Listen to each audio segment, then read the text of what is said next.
नमस्कार मित्र आणि मैत्रिणींनो, मी PSI शारदा चोंदे। आज आपण बघणार आहोत टेस्ट नंबर 41 आणि आपला चॅप्टर आहे शब्दसिद्धी। बघा, मराठी व्याकरणातील हा सर्वात महत्त्वाचा चॅप्टर आहे, कारण यावरती आयोगाने विचारलेले आजपर्यंतचे ॲनालिसिस मध्ये मी बघितलं आहे तर सर्वात जास्त प्रश्न शब्दसिद्धी या चॅप्टरवरती आहे। चॅप्टर खूप सोपा आहे, त्यामध्ये खूप सारे शब्द आहे, ज्यांनी अभ्यासला असेल त्यांना थोडं हार्ड वाटत असेल, परंतु ते शब्द तसे पाठ न करता त्याला एका ट्रिक्सद्वारे ते पाठ करायचे असतात। तर ते कसे पाठ करायची, कसे या पद्धतीने पाठ करायचे आणि आयोग कसं प्रश्न विचारतात हे मी तुम्हाला व्हिडिओच्या शेवटी सांगणार आहे। त्यासाठी तुम्ही व्हिडिओ शेवटपर्यंत बघा आणि हे 15 प्रश्न तुम्ही सोडवून बघा, जेणेकरून तुम्हाला लक्षात येईल की आपला अभ्यास कुठपर्यंत झालेला आहे। ठीक आहे, तर चला प्रश्नाकडे वळूयात आपण। पहिला प्रश्न आहे बघा, मूळ सिद्ध शब्दाच्या किंवा धातूच्या मागे एक किंवा अधिक अक्षरे लावून तयार होणाऱ्या शब्दांना डॅश डॅश असे म्हणतात।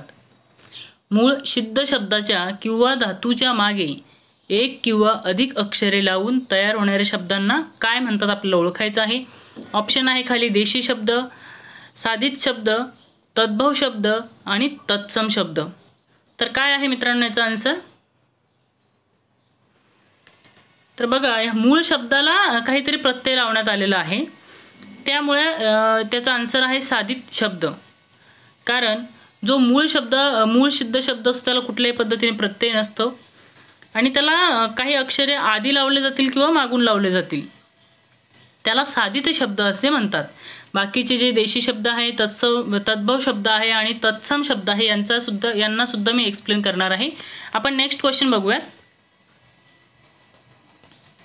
उपसर्ग घटित, प्रत्यय घटित व सामासिक हे कोणत्या शब्दांचे प्रकार आहेत?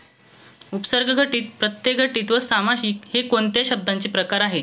ऑप्शन आहे बघा, सिद्ध शब्द, साधित शब्द, देशी शब्द आणि परभाषिक शब्द।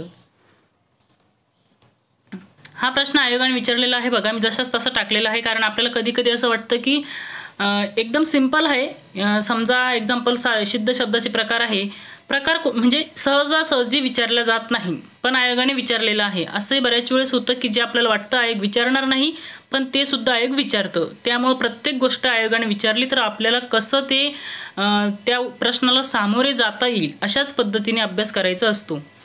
तर बघा, याचा आन्सर आहे साधित शब्द।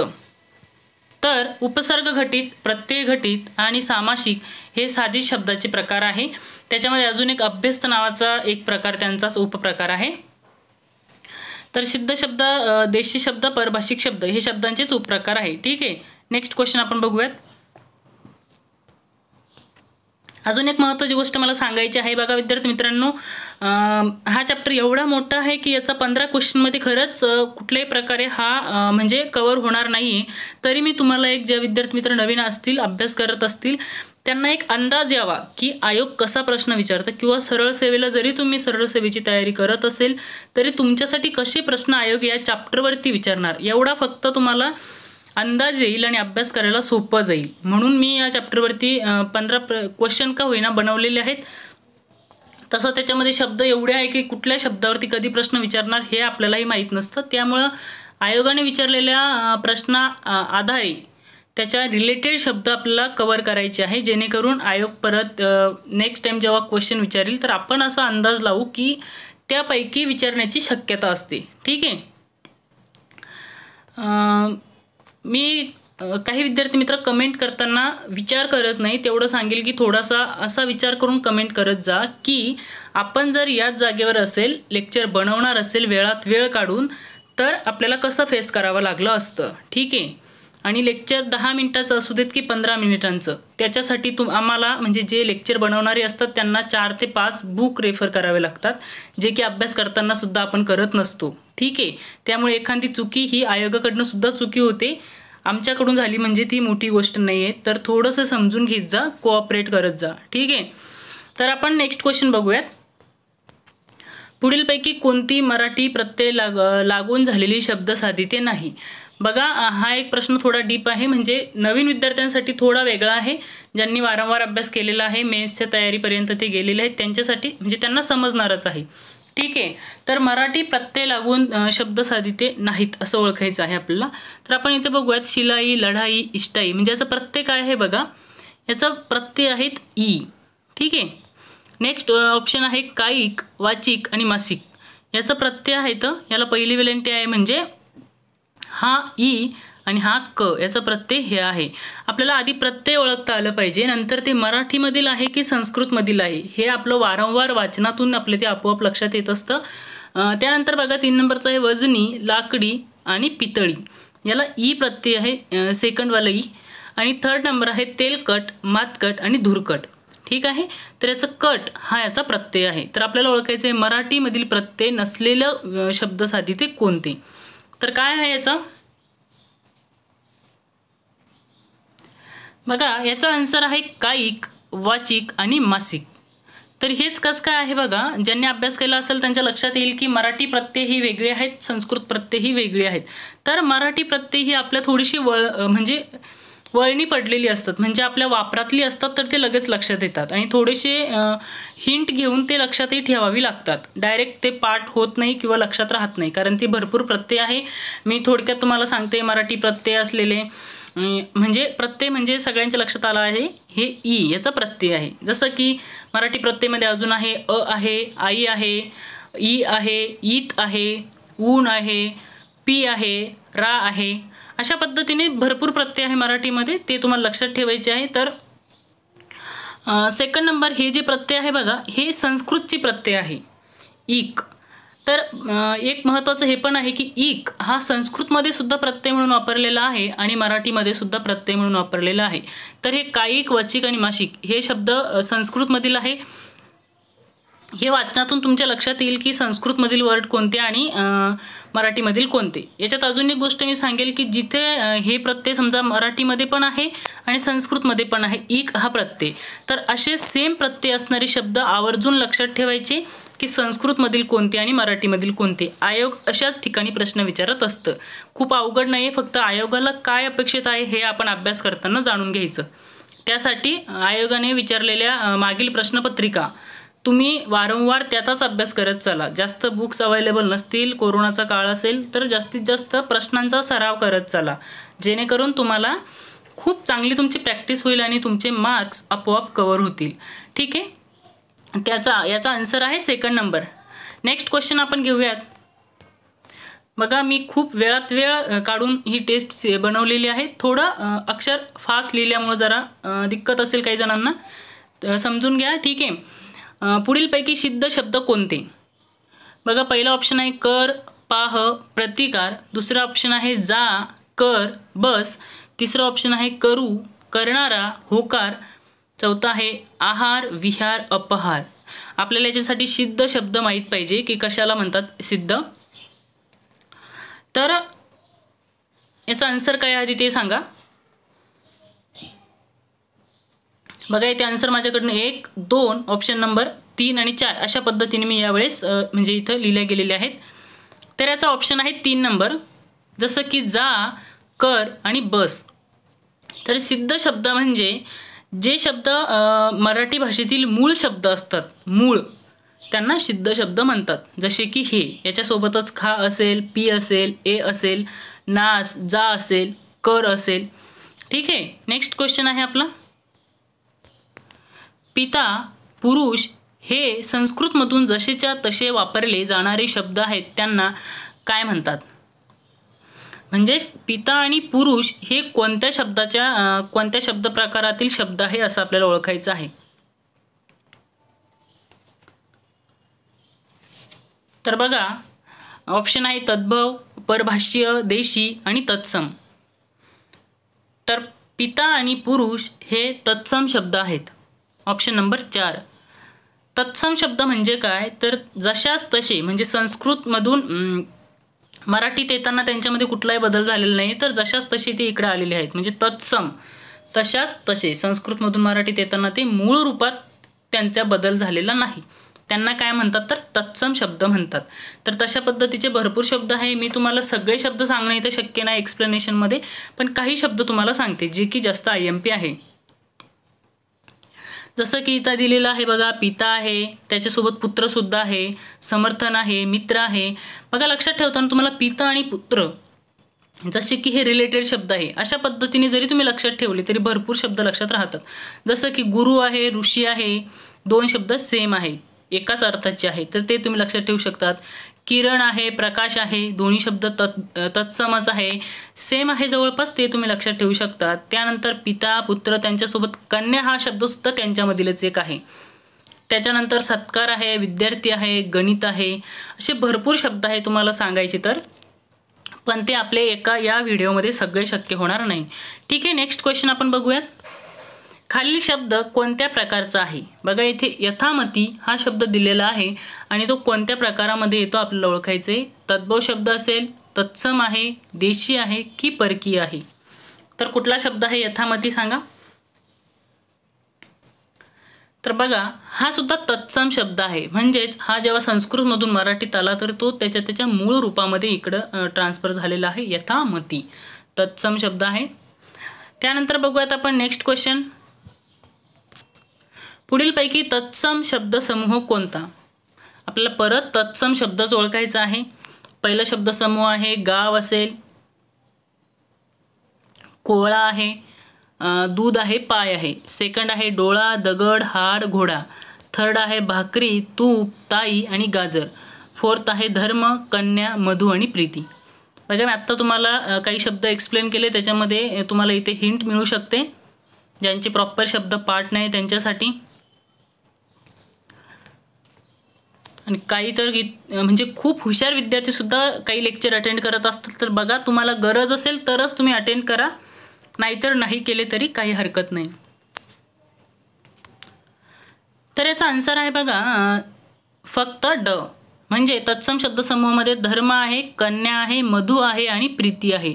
हे सगळे तत्सम शब्दसमूह आहे.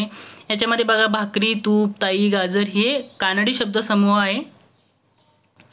डोळा, दगड, हाड, घोडा हे देशी आहे.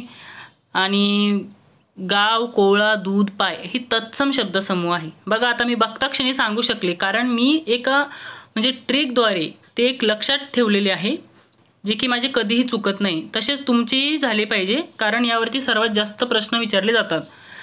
नेक्स्ट क्वेश्चन आहे तद्भव शब्दगट ओळखा. पहिला आहे माथा, पाय, गाव, चाक. दुसरा आहे पोट, घाम, ओट. तिसरा आहे डोळा, दगड, हाड, घोडा. आणि चौथा आहे भीती, भूगोल, भगवान. तर तद्भव शब्द आपल्याला ओळखायचा आहे. तद्भव शब्द म्हणजे काय? तर जे शब्द संस्कृतमधून मराठीमध्ये येताना त्यांच्यामध्ये बदल होतो. ठीक आहे, जसं की कर्ण आहे संस्कृतमध्ये, तर त्याचं मराठीत येताना कान होणार आहे. चक्र आहे, त्याचं मराठीमध्ये येताना चाक होणार आहे. तशा पद्धतीने आपल्याला यातलं ओळखायचं आहे. तर बघा 8 नंबरचा ऑप्शन आहे, आन्सर आहे 1. माथा, पाय, पदचं इकडे पाय झालेलं आहे, ग्रामचं गाव झालेलं आहे आणि चक्रचं चाक झालेलं आहे. ठीक आहे, तर ऑप्शन आहे त्याचं 1 नंबर. संस्कृत शब्दात बदल होऊन आलेल्या शब्दांना काय म्हणतात? आत्ताच एक्सप्लेन केलेलं आहे, तद्भव शब्द म्हणतात. नेक्स्ट क्वेश्चन आहे बटाटा, तंबाखू, पगार हे शब्द कोणत्या भाषेतून आले आहेत? बटाटा, तंबाखू, पगार. ज्या विद्यार्थी मित्रांनी खूप छान अभ्यास केला असेल किंवा कुठल्या तरी हिंटद्वारे हे लक्षात ठेवले असेल त्यांनाच प्रॉपर शब्द शोधता येतील. आणि ज्यांना अजून शब्द पाठ झालेले नाही आहे, नेमके कोणते शब्द कोणत्या प्रकारातील आहे, त्यांच्यासाठी मी एक सांगेल की बघा चोंदे सरांनी यूट्यूबवरती ट्रिक्सद्वारे याचे लेक्चर घेतलेले आहे. जसं की पोर्तुगीज शब्द असेल, अरबी शब्द असेल, यांच्या खूप सुंदर ट्रिक्स त्यांनी बनवलेले आहे आणि त्यांचे लेक्चर आपल्या यूट्यूब चॅनलवरती आहे. तुम्ही डायरेक्ट सर्च करून आणि बघू शकतात. आणि ते शब्दार्थ मी तर सांगेल की ते पाठ करून ठेवा, कारण सध्याचा काळ तुमच्याकडं खूप निवांत आहे. ज्यांना मेन्स द्यायची आहे, 100% पास व्हायचं आहे, अशा विद्यार्थी मित्रांनी सहज टाईमपास म्हणून ते शब्द व्हिडिओ बघायचे, त्याचे स्क्रीनशॉट घ्यायचे आणि मस्त त्या गोष्टी रूपामध्ये त्यांनी शिकवलेलं आहे ते तुम्ही पाठ करून ठेवायचं. ठीक आहे, तर याचा आन्सर काय आहे बघा, बटाटा, तंबाखू, पगार. काय आहे याचा आन्सर? तर हे आहे पोर्तुगीज शब्द.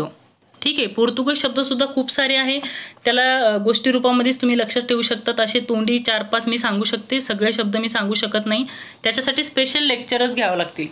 लेक्चर्स घ्यावे लागतील. तर बघा पोर्तुगीजमध्ये जसं की अजून आहे फणस आहे, हापूस आहे, पुरावा आहे, तंबाखू, अलमारी, बिजागरी आहे, पपई आहे, घमेली आहे. तर असे खायचे पदार्थ वेगळे काढायचे, त्याच्यानंतर दुसऱ्या घरगुती वस्तू वेगळ्या काढायच्या, मार्केटमधील वेगळ्या काढायच्या. अशा पद्धतीने सुद्धा तुम्ही लक्षात ठेवू शकतात. नेक्स्ट आहे बघा चिल्ली पिल्ली हा शब्द कोणत्या भाषेतून आला आहे? चिल्ली पिल्ली हा शब्द कोणत्या भाषेतून आला आहे? तमिळ, तेलुगू, गुजराती आणि फारसी. बघा चिल्ली पिल्ली हा तमिळ भाषेतील शब्द आहे. तमिळ भाषेमध्ये खूप कमी मोजके शब्द आहेत, ते तुम्ही सहज लक्षात ठेवू शकतात. चिल्ली पिल्ली आहे. अजून मी काही शब्द सांगतो तुम्हाला. टेंगूळ आहे, अय्या, भेंडी, सार, मठ्ठा. बघा 3 तर पदार्थ खायचेच आहे. सार, मठ्ठा, भेंडी, टेंगूळ आणि अय्या हे 2 वेगळे आहे. आणि हा एक प्रश्नात विचारलेला चिल्ली पिल्ली हा एक आहे. एवढेच तमिळ शब्द आहे, ते तुम्ही व्यवस्थित लक्षात ठेवा. त्यानंतर नेक्स्ट आपण बघूयात सौदागर हा शब्द कोणत्या भाषेतून मराठी भाषेत रूढ झाला आहे? सौदागर हा शब्द कोणत्या भाषेतून मराठी भाषेत रूढ झाला आहे? संस्कृत, पाली, तेलुगू आणि फारसी. तर याचा आन्सर आहे फारसी भाषेतून हा शब्द इकडं रूढ झालेला आहे. फारसी भाषेचे पण बरेच शब्द आहे जे की महत्त्वाचे आहे. दवाखाना असेल, हकीकत असेल, जाहिरात असेल, सौदागर जसं की ऑप्शनमध्ये प्रश्नामध्ये विचारलेलं आहे. दिवाणखाना आहे, गालिचा आहे, पोशाख आहे. खूप सुंदर स्टोरीवरती सरांनी लेक्चर घेतलेलं आहे. तुम्ही नक्की आपल्या यूट्यूब चॅनलवरती जाऊन बघू शकता. तुम्हाला जर अभ्यास करण्याची इच्छा असेल, 100% तुमचं टार्गेट कंप्लीट करायचं असेल, असेच विद्यार्थी जाऊन ते लेक्चर बघतील, त्या स्टोरी पाठ करतील. ठीक आहे. नेक्स्ट आहे अर्ज, कसाई, मेहनत हे शब्द कोणत्या भाषेतील आहे? अर्ज, कसाई, मेहनत हे शब्द कोणत्या भाषेतील आहे? फारसी, अरबी, संस्कृत आणि पोर्तुगीज. तर बघा अर्ज, कसाई, मेहनत हा अरबी भाषेतील शब्दसमूह आहे. त्याच्यामध्ये अरबी भाषेमध्ये खूप सारे शब्द आहेत. तालुका आहे, शहर आहे, साहेब, हुकूम, जमावबंदी अशा पद्धतीचे अजून बरेच शब्द आहेत. त्यानंतर नेक्स्ट क्वेश्चन आहे बघा देशी शब्द कोणत्या म्हणजे देशी शब्द कोणता आहे खालीलपैकी आपल्याला ओळखायचा आहे? चिमणी, कोवळा, काम आणि अरबी. तर देशी शब्द आहे चिमणी. देशी शब्द म्हणजे काय? जे शब्द मुळातच म्हणजे महाराष्ट्रातील लोकांच्या म्हणजे बोलीभाषेतील जे आहे, जे की कुठल्याही भाषेतून आपल्याकडे आलेले नाही आहे, ट्रान्सफर झालेले नाही, असे ज्यांचा उगम मराठीमध्येच झाला आहे, अशा पद्धतीचे जे शब्द आहेत त्यांना देशी शब्द म्हणतात. जसे की वेडा, पोवाडा, खुळा, मुलगा, मुलगी, ओसरी, बोका, बाजरी, बाजार हे जे आहे तर ते मूळचे महाराष्ट्रीयन शब्द आहेत. त्यांना काय म्हणतात? देशी शब्द. म्हणजे आपले आपले महाराष्ट्रातील मूळ उगम असलेले. त्याच्यानंतर लास्ट क्वेश्चन आहे बघा पुढीलपैकी कोणत्या गटातील शब्द देशी आहेत? ओसरी, बोका, बाजरी, अंगण, देऊळ, कणिक, मठ, शेत, तेल, हाट, गुंडा, गुडगा. कोणता शब्द आहे ओळखा? तर ओसरी, बोका आणि बाजरी हे देशी शब्दातील शब्द गटातील हे शब्द आहे. ओसरी, बोका आणि बाजरी. बघा धन्यवाद विद्यार्थी मित्रांनो. ज्यांना प्रीवियस टेस्ट पेपर बघायचे असतील त्यांनी STIRCP हे ॲप डाउनलोड करून त्यामध्ये प्रीवियस टेस्ट पेपर तुम्ही बघू शकता.